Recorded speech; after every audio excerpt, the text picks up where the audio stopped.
Stock markets have plunged and oil prices are soaring after Israel carried out military strikes on Iran.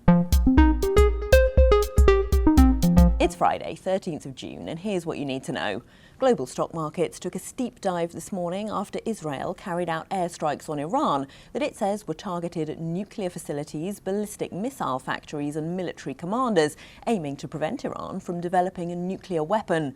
Iran launched more than 100 drones towards Israel in response. Investors are rushing towards safe havens, buying US treasuries and sending the dollar back up after it hit a 3-year low on Thursday. Our chart of the day is the price of oil. Brent crude is up over 6% this morning to $73.40. In Asian trading, it jumped as high as $78.50. Those are the highest prices we've seen in 5 months. Traders are worried that Iran could follow through on threats to close the Strait of Hormuz to shipping. About a third of the world's seaborne crude oil goes through there. Some of the world's biggest oil fields in Saudi Arabia and Iraq are also within reach of Iran's missiles.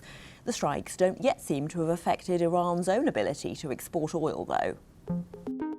Our number of the day is 400 million barrels. That's how much crude oil there is at the moment in the US Strategic Petroleum Reserve. President Trump has criticised the Biden administration for running that down. It has a capacity of 727 million. The administration could choose to release more barrels to keep the oil price down if it continues to rise. They're also likely to look to OPEC Plus to release more capacity. US officials were set to meet with their Iranian counterparts to talk about a nuclear deal on Sunday, but we don't yet know if those talks are still going ahead. Our stock of the day is Boeing. That closed 4.8% lower on Thursday after the deadly crash of an Air India 787 Dreamliner. That's the world's worst aviation disaster in the last 10 years. Boeing CEO Kelly Ortberg has cancelled plans to travel to the Paris Air Show next week as the company focuses on the investigation. Ortberg has been trying to move the company past a series of regulatory and safety scandals.